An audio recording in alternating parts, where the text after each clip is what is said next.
முட்டாள் ஆட்டுக்காரர். ஒரு அழகான ஊரில் ஒரு முட்டாள் ஆட்டுக்காரர் இருந்தார். அவர் சந்தைக்கு ஒரு ஆடு வாங்க சென்றார். அங்கு நல்ல கொழுன்னு கொளுத்த ஒரு ஆடு ஒன்றை வாங்கினார். அதனை பார்த்த 4 திருடர்கள் அந்த கொளுத்த ஆட்டை அந்த முட்டாள் ஆட்டுக்காரரிடமிருந்து திருட வேண்டும் என்று திட்டம் தீட்டினார்கள். அந்த ஆட்டை வீட்டிற்கு கொண்டு சென்றிருந்த போது திருடன் வழியில் வந்து, ஐயா, நாய் ரொம்ப அழகா இருக்குது என்றான்.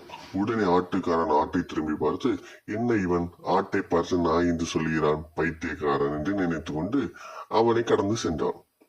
தூரம் சென்றவுடன் 2வது திருடன் வந்து அவரை பார்த்து, ஐயா, நல்ல திடகாத்திரமான கழுதை, இந்த கழுதை என்ன விலை என்று கேட்டான். உடனே அந்த முட்டாள் ஆட்டுக்காரனுக்கு சிரிப்புடன் பயமும் வந்தது. உடனே அவன் ஆட்டை திரும்பி பார்த்தான். அது ஆடாகத்தான் இருந்தது. உடனே முட்டாள் ஆட்டுக்காரன் மனதில் பைத்தியக்காரன் ஆட்டை பார்த்து கழுதை என்று சொல்கிறான் என்று நினைத்து கொண்டு வீட்டை நோக்கி நடந்தான். சிறிது தூரம் சென்றவுடன் வழியில் 3வது திருடன் வந்து அவரை பார்த்து, ஐயா, இவ்வளவு பெரிய குதிரையை வைத்துக் கொண்டு நடந்து போறீங்க, அது மேல ஏறி போக வேண்டியதானே என்று கேட்டான். உடனே அந்த முட்டாள் ஆட்டுக்காரருக்கு பயம் வந்தது.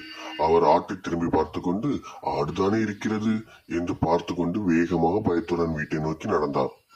வீட்டின் பக்கத்தில் செல்லும் போது 4வது திருடன் வந்து அவரிடம் பயப்படுவது போல் நடித்து, இவ்வளவு பயங்கரமான கரடியை ஆட்டுக்குட்டியை போல இழுத்து போறியே, நீ மனுஷனா இல்ல வேற எதுவுமா என்று கேட்டான்.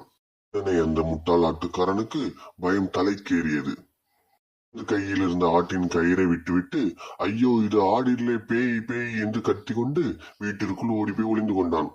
திருடர்கள் அந்த ஆட்டை திருடி கொண்டு முட்டாள் ஆட்டுக்காரன் என்று சொல்லி சென்றனர்.